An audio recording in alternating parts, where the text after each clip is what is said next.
இந்த அரசாங்கத்தில் நாங்கள் இதை எதிர்பார்க்கலாமா? பயங்கரவாத தடை சட்டம் நீக்கப்படுதல் தொடர்பாக அது கொள்கையிலுமே தெளிவாக சொல்லப்பட்டது பயங்கரவாத தடை சட்டம் நீக்கப்படும் சொல்லி. இந்த வெற்றி என்பது இந்த பாராளுமன்ற தேர்தலோடு நின்று போவது அல்ல. இது யாழ்ப்பாண மாநகர சபையையும் நாங்கள் முழுமையாக கைப்பற்றுவோம்.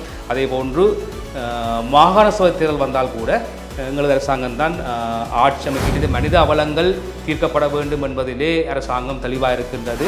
சட்டங்களை நடைமுறைப்படுத்துகின்ற பொழுது சில சிக்கல்கள் வருகின்றன. சிக்கல்களை நடைமுறைப்படுத்துகின்ற பொழுது போராட்டங்களாக எழுகின்றன. திரைப்படங்களிலே முந்தி கவுண்டமணி செந்தில் கதாபாத்திரம் வருகின்ற பொழுது ஒருவரை தாக்குவார்கள், மிக மோசமாக தாக்குவார்கள். மக்களை சிரிக்க வைக்கத்தான் அவர்கள் செய்தார்கள். அதே போன்றுதான் இவரும் செய்கின்றாரா என்றுதான் எனக்கு தோன்றுகின்றே தவிர முகநூலில் வர வேண்டும், டிக்டாக்ல வர வேண்டும் என்றதுக்காண்டி வீர வசனங்களையோ அல்லது மற்றவர்கள் தரப்புற பேசுவதால் பின்னூட்டங்களை நம்பிக்கொண்டு அரசியல் நாங்கள் செய்யவில்லை.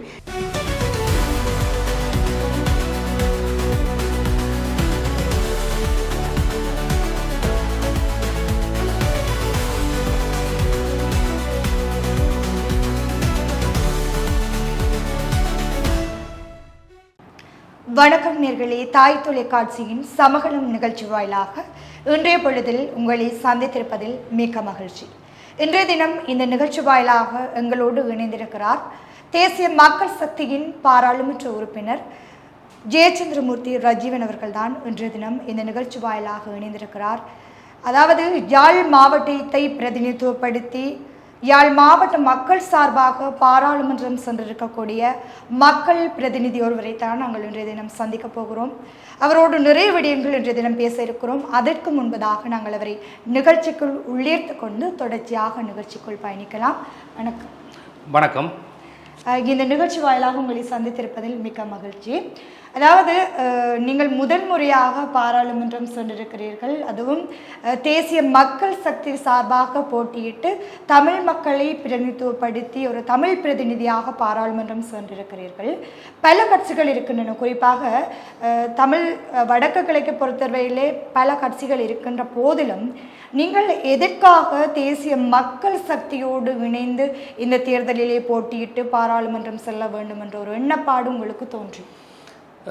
தேசிய மக்கள் சக்தியூடாக பாராளுமன்றத்துக்கு செல்ல வேண்டும் என்ற தேவை எனக்கு ஏற்பட்டதுக்கு பல காரணங்கள் இருக்கின்றன.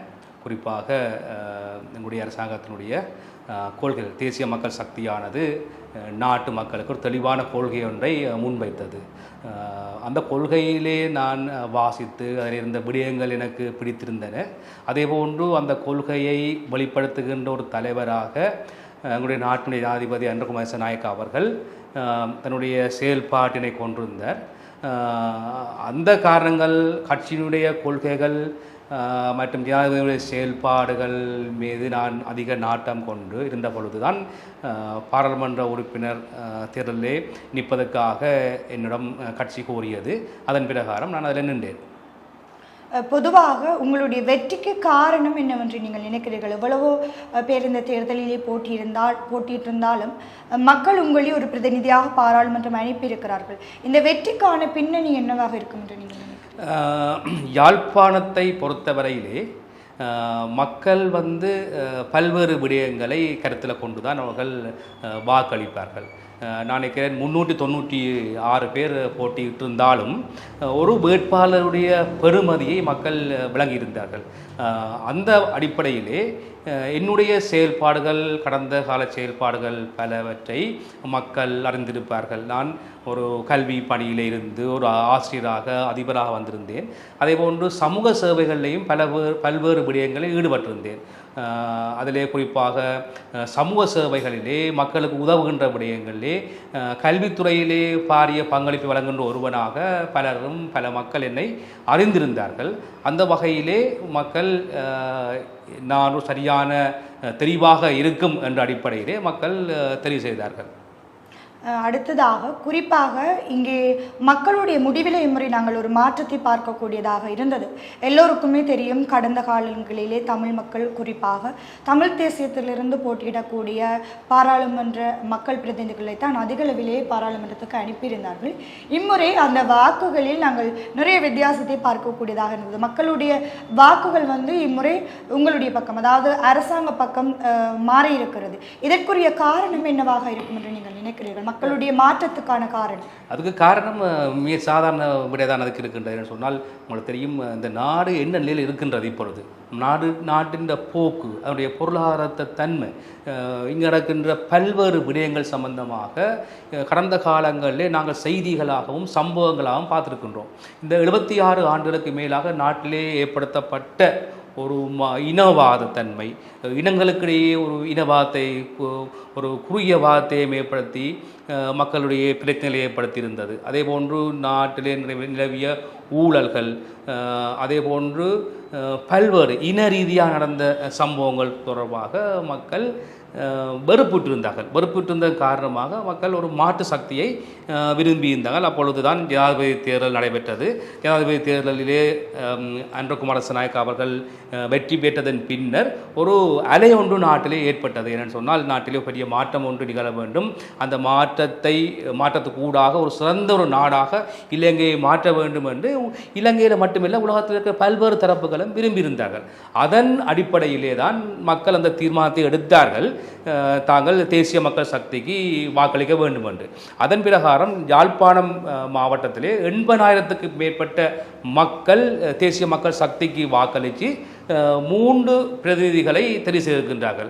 எனவே இந்த வெற்றி என்பது இந்த பாராளுமன்ற தேர்தலோடு நின்று போவது அல்ல. இது தொடர்ச்சியாக நாங்கள் அரசியல் ரீதியாகவும் சமூக ரீதியாகவும் மக்கள் மத்தியிலே ஒரு மாற்றத்தை ஏற்படுத்துவதற்காகத்தான் இந்த வாய்ப்பு வழங்கப்பட்டிருக்கின்றது. அதனுடைய பணிகள் ஆரம்பிக்கப்பட்டிருக்கின்றன. அதே போன்று அடுத்து வருகின்ற தேர்தல்கள், உள்ளூராட்சி சபை தேர்தலாக இருந்தாலும் சரி, மாகாண சபை தேர்தலாக இருந்தாலும் சரி, அந்த தேர்தல் நாங்கள் வெற்றி பெற்று முழுமையான ஒரு நாட்டை, முழுமையான ஆட்சி அமைத்து இந்த மக்கள் விரும்புகின்ற மாற்றத்தை வழங்குவோம். அதற்கு மக்கள் தயாராகத்தான் இப்பொழுதும் இருக்கிறார்கள். குறிப்பாக அடுத்ததாக உள்ளூராட்சி சபை தேர்தல் வருகிறது. இந்த தேர்தலிலும் இந்த அனுரையில் அலை என்கின்ற ஒரு விடயம் தாக்கம் செலுத்துமா? குறிப்பாக சொல்லுகிறார்கள், கடந்த காலங்களிலே மக்கள் மாற்றத்தை எதிர்பார்த்து வாக்களித்திருக்கிறார்கள்.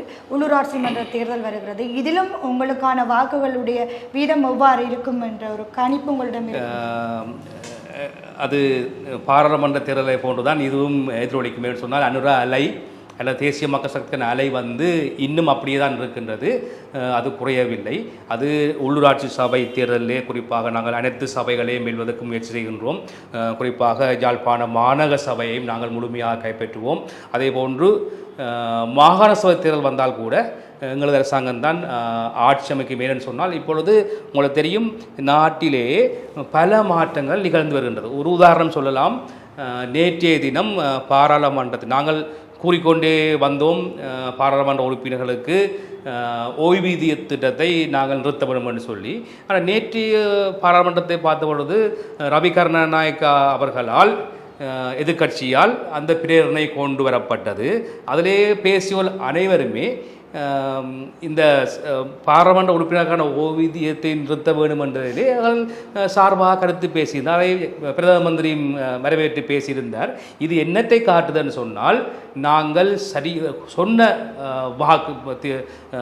வாக்குறுதிகளை நாங்கள் படிப்படியாக நிறைவேற்றி வருகின்றோம் என்பதுதான் அதுக்கான சான்றாக அமைகின்றது. உங்களுக்கு தெரியும், அண்மையிலே நூல்கள் அல்லது சமூக வலைத்தளங்களிலே படங்கள் வெளியாகிருந்தன.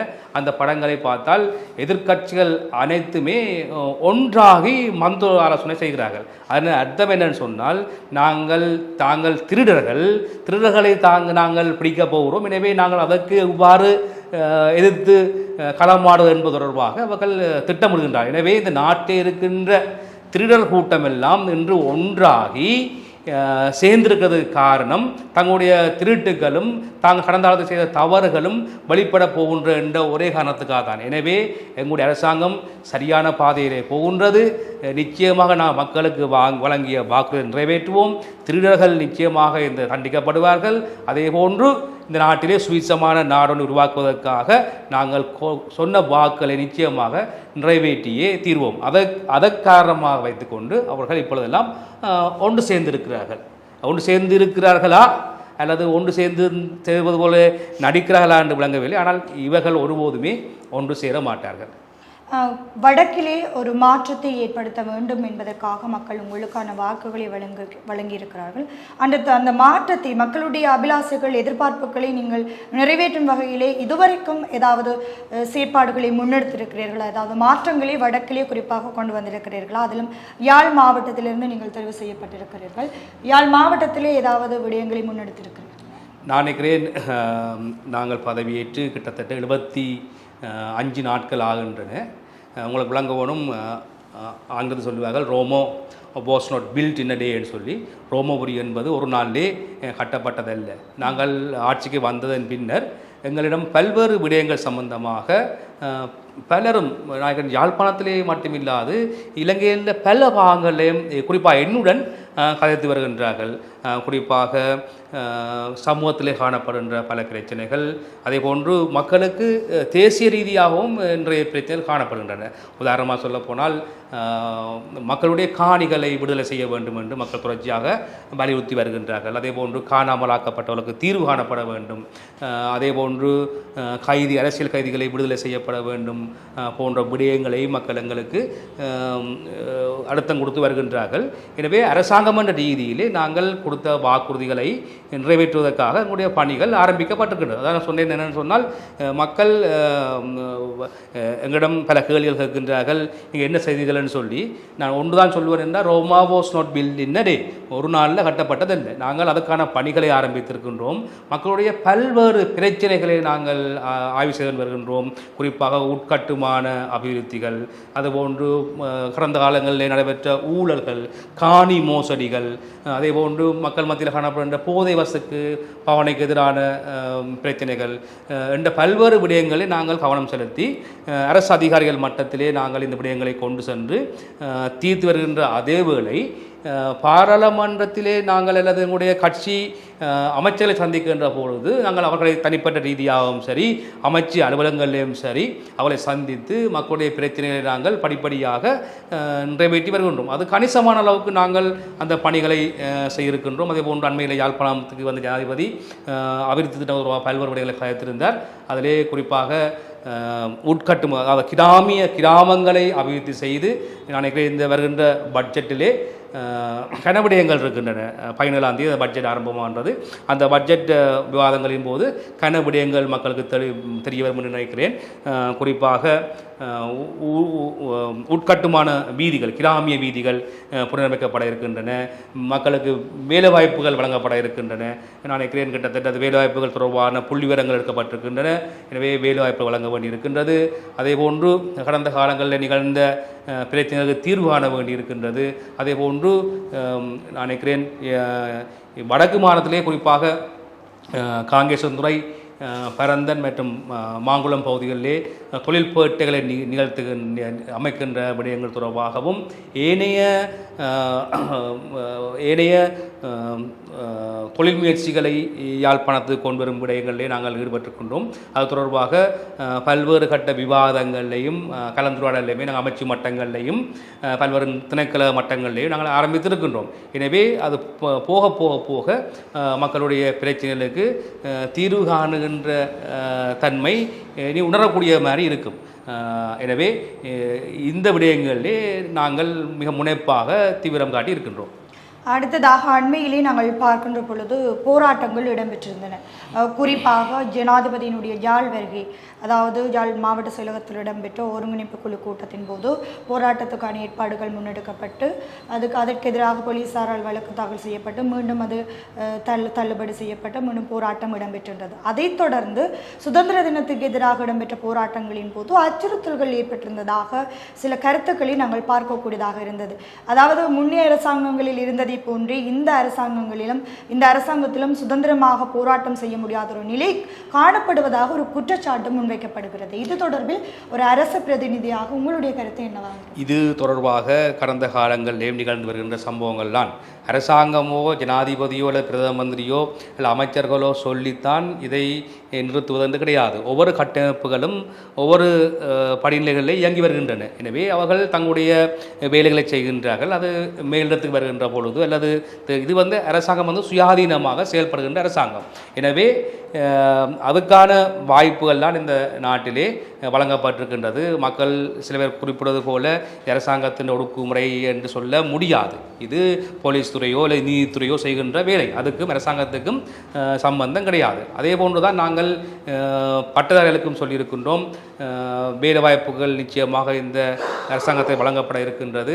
அவர்கள் நிதானமாக கையாள வேண்டும், பொறுமையாக இருக்க வேண்டும் என்று தொடர்ச்சியாக சொல்லியிருக்கின்றோம். அதே போன்று அரசினுடைய ஆலோசனை கூட்டங்களிலேயும் பங்கு பெற்றி நாங்கள் இது விடயம் சுலமாக காத்து வருகின்றோம். எனவே வேலைவாய்ப்பு சம்பந்தமான விடயங்களோ சரி, ஏனைய விடயங்களோ சரி, நாங்கள் அதுக்கு தீர்வு காண்றதுக்கு நாங்கள் முயற்சித்து வருகின்றோம். அந்த தீர்வு நாங்கள் நிச்சயமாக கொடுப்போம். அதே போன்று காணாமலாக்கப்பட்டவர்கள் ஒரு நீண்டகால பிரச்சனையாக இருக்கின்றது.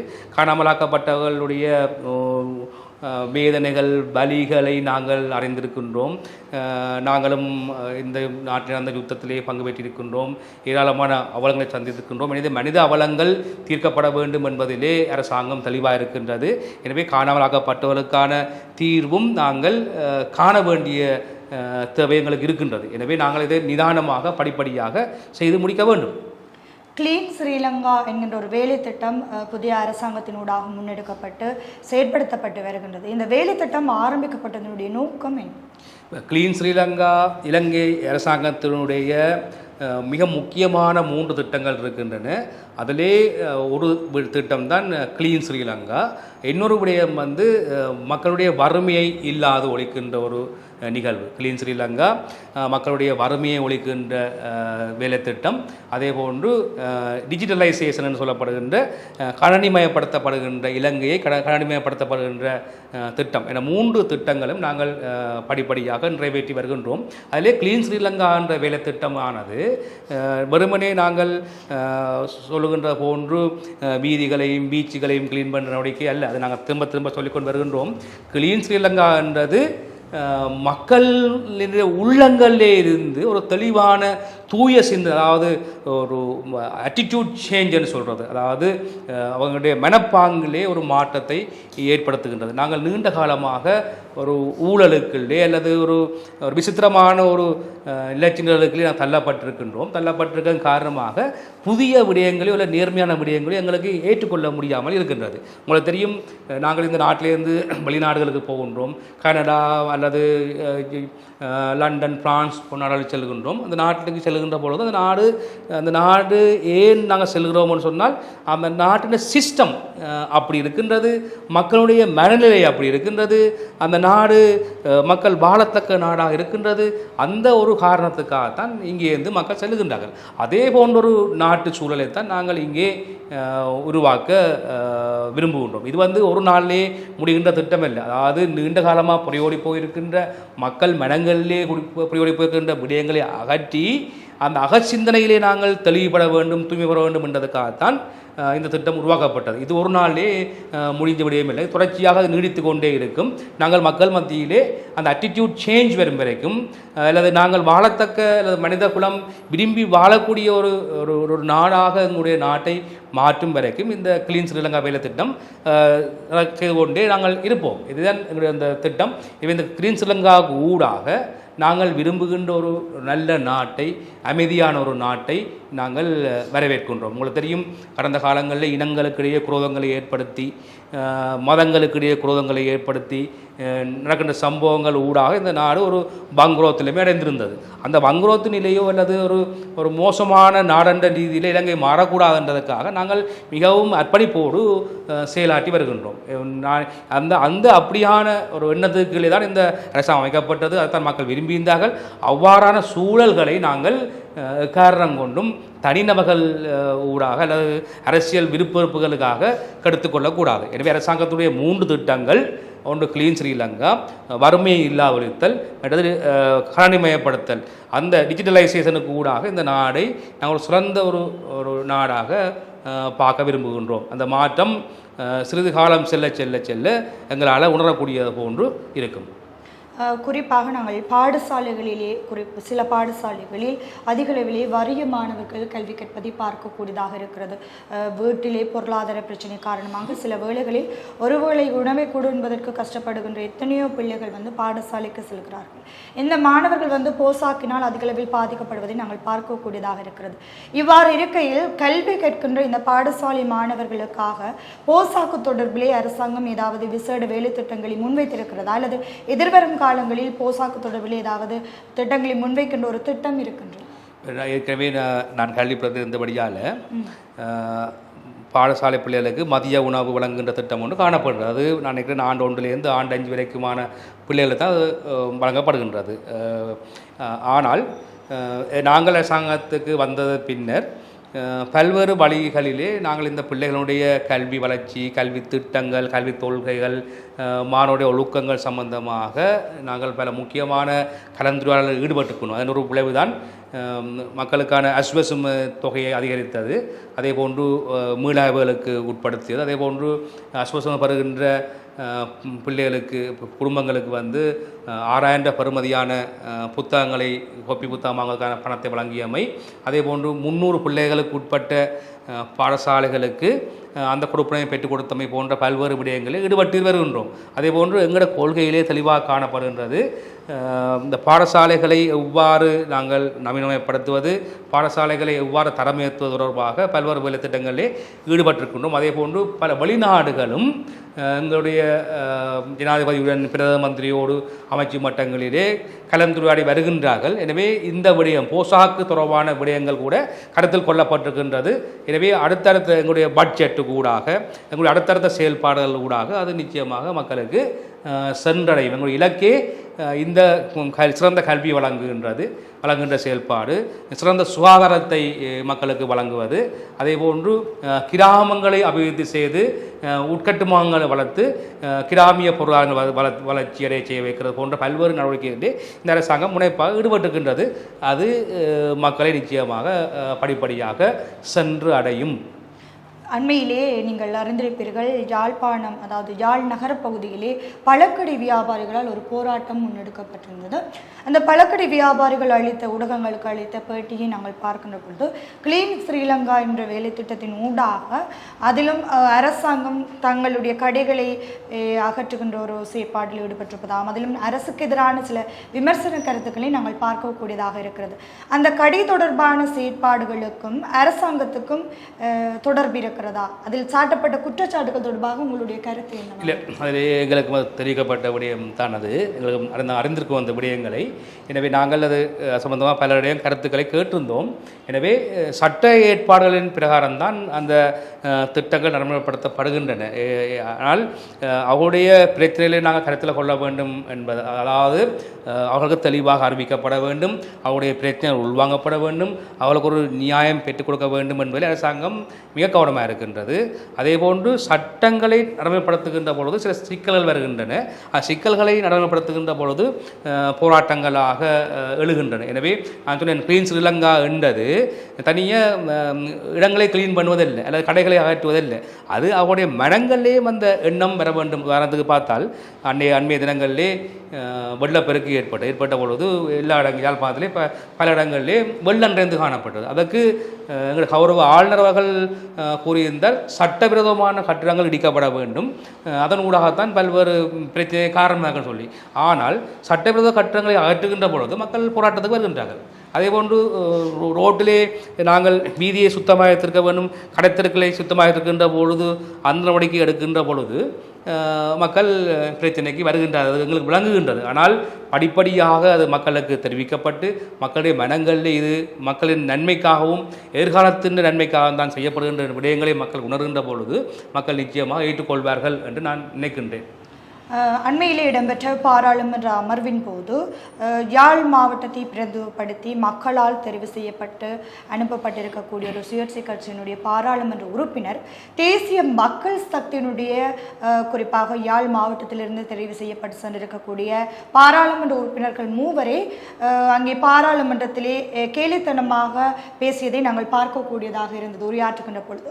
இது தொடர்பிலே உங்களுடைய கருத்தை என்னவாக இருக்கு? அவர் அவ்வாறு கதைக்கின்ற பொழுது, அதாவது இங்கிருந்து சென்றிருக்கக்கூடிய அந்த 3 பாராளுமன்ற உறுப்பினர்களையும் அவமதிக்கும் வகையிலே அவர் அந்த தன்னுடைய உரையை ஆற்றியிருந்தார். அது தொடர்பாக உங்களுடைய கருத்து என்னவாக இருக்கு?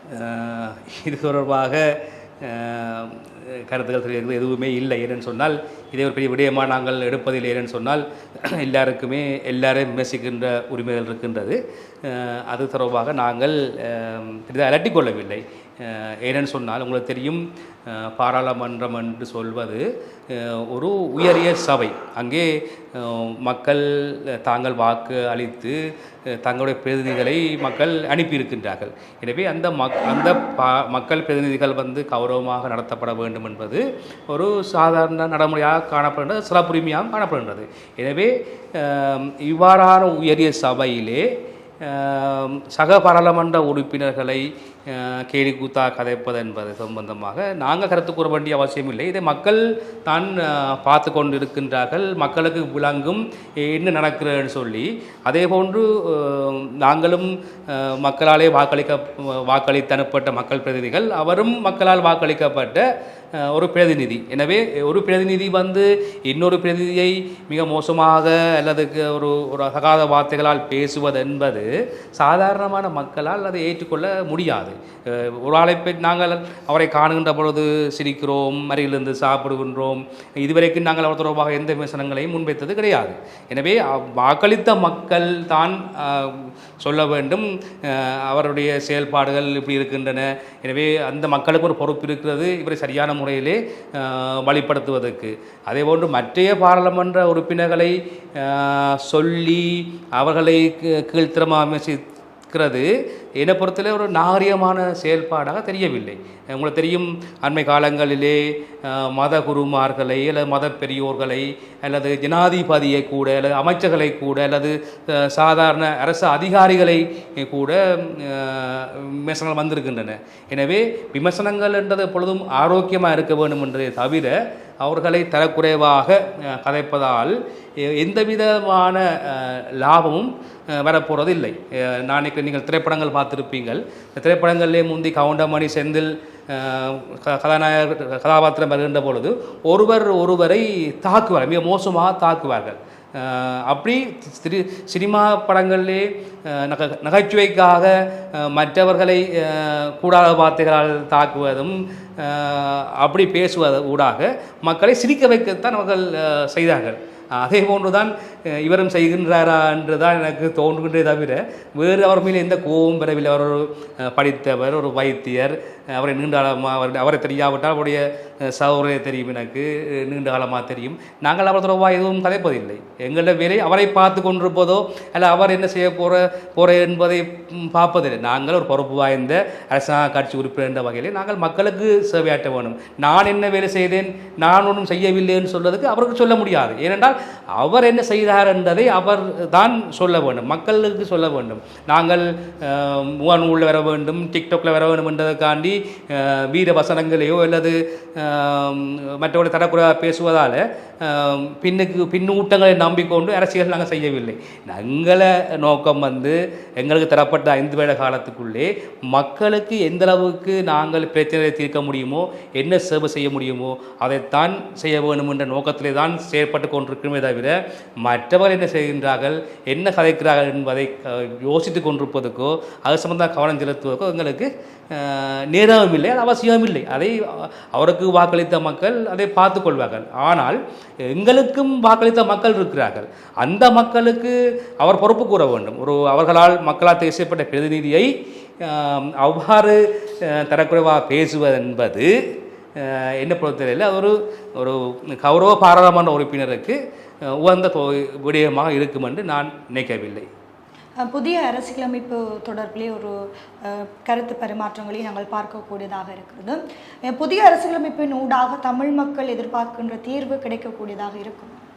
நாங்கள் உங்களுக்கு தெரியும் ஜனாதிபதி தேர்தலையும் சரி பாராளுமன்ற தேர்தலையும் சரி நாங்கள் புதிய ஒரு அரசியலமைப்பு உருவாக்க வேண்டும் என்பதில் தெளிவாக இருக்கின்றோம். உங்களுக்கு தெரியும் கடந்த காலங்களிலே இந்த உலக காலம் ஏற்பட்ட இனப்பிரச்சனைக்கும் இனங்களுக்கு இடையிலே ஏற்பட்ட நல்லிணக்கத்து குந்தம் ஏற்பட்டதுக்கு காரணம் அந்த அரசியலமைப்பிலே காணப்படுகின்ற தவறுகள் தான். எனவே அரசியலமைப்பை காலத்துக்கு காலம் திருத்த வேண்டும் என்றதிலே பலர் நடவடிக்கை எடுத்திருந்தார்கள். ஆனால் அது நிறைவேறவில்லை. ஆனால் நாங்கள் தெளிவாக கூடிய கொள்கையில் சொல்லியிருக்கின்றோம்.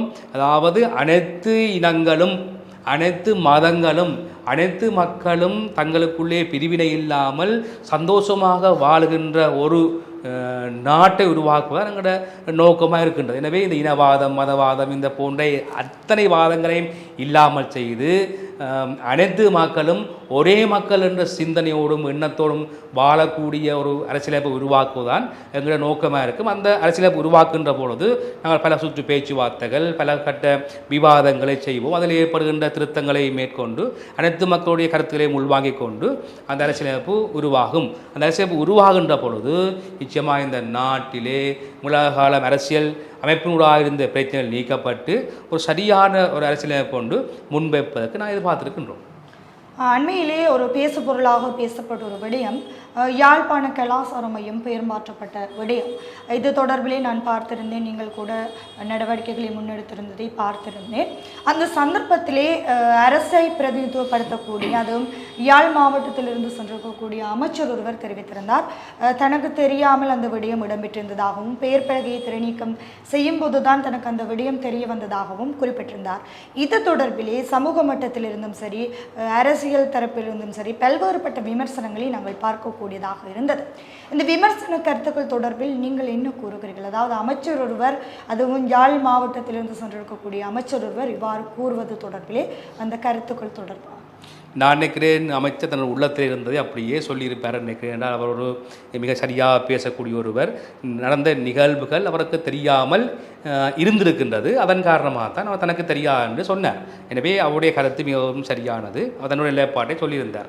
அதே போன்றுதான் இந்த யாழ்ப்பாணம் கலாச்சார மையத்தினுடைய பெயர் மாற்றம் என்பது ஒரு பல்வேறு சர்ச்சைகளையும் கருத்துக்களையும் உள்வாங்கப்பட்டிருந்தது. திருவள்ளுவர் கலாச்சார நிலையம் என்று அவர் மாற்றியிருந்தார்கள். அதுக்கு காரணம் நாங்கள் இந்திய அதிகார தொடர்பு கொண்டு கேட்டபொழுது அவர் சொன்னார் இந்த பேர் மாற்றம் தொடர்பாக ஏற்கனவே ரணில் விக்ரமசிங்க யாழ்ப்பாணம் வந்த பொழுது அதுக்கு வைச்ச பேர் சரஸ்வதி கலாச்சார மண்டபம் என்று தான் வைத்திருந்தார்கள்.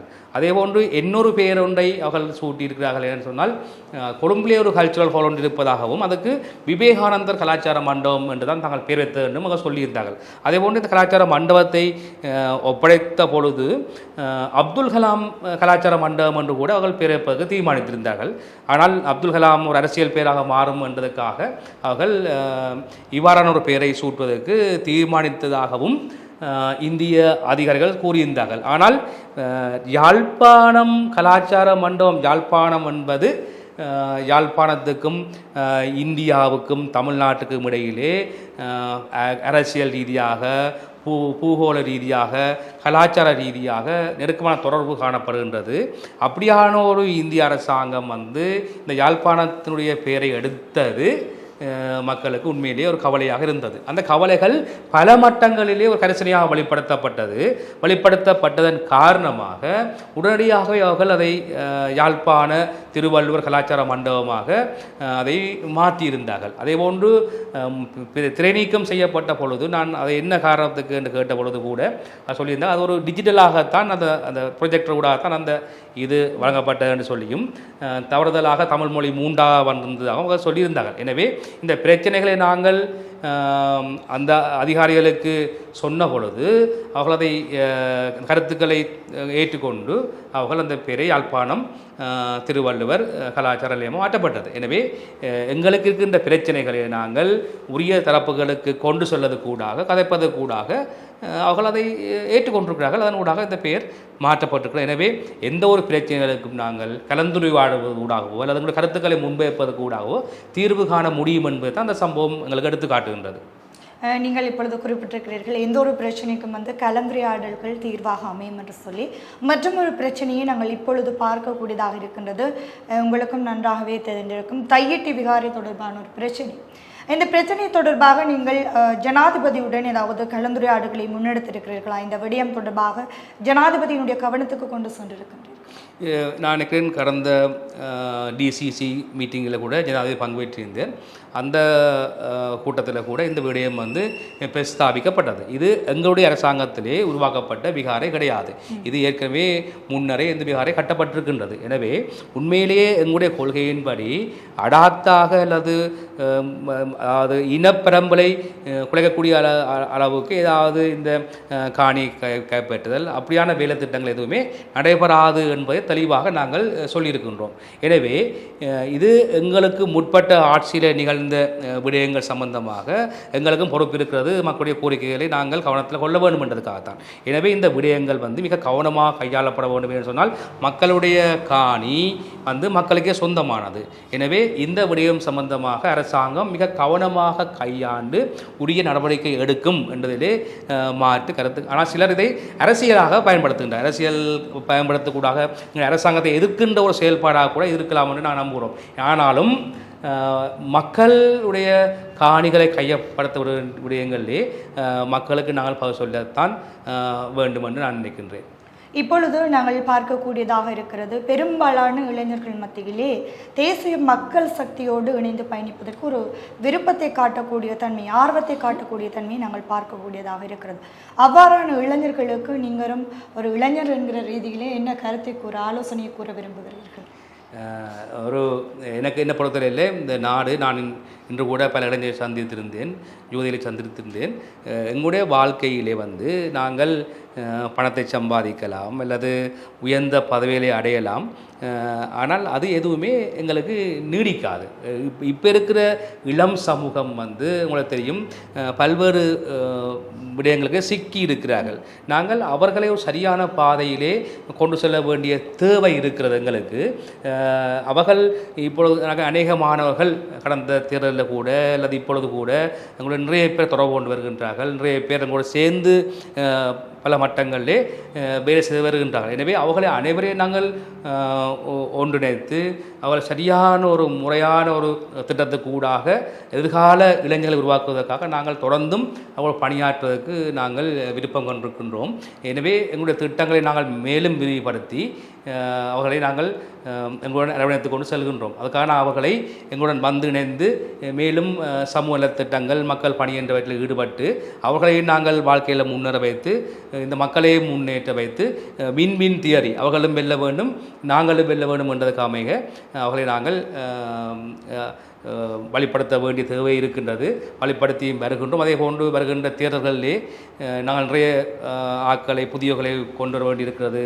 எனவே அவர்களையும் உள்ளடக்கி அவர்களோடு நாங்கள் வேலை செய்து இந்த நாட்டை சிறந்த நாடாக நாங்கள் மாற்ற வேண்டும். உங்களுக்கு தெரியும், இப்போ அண்மை காலங்களில் எங்களோட மனநிலையிலே பெரிய மாற்றங்கள் ஏற்பட்டிருக்கு. நான் இப்பொழுதும் கூட பேட்டி வந்த பொழுது கூட தனியாகத்தான் வந்திருந்தேன். ஆனால் உங்களுக்கு தெரியும், முந்தைய ஒரு அமைச்சரோ இல்லை யார் வருதுன்னு சொன்னால் பெரிய படை, பட்டாளங்கள், இராணுவ பாதுகாப்புலாம் வருவார்கள். இப்பொழுது நான் ஒரு அதிபராக இருந்த பொழுது சந்தையில் போய் எப்படி சாமான் வாங்கினோ அதே போன்று தான் நான் இப்பொழுதும் போய் வாங்குகின்றேன்.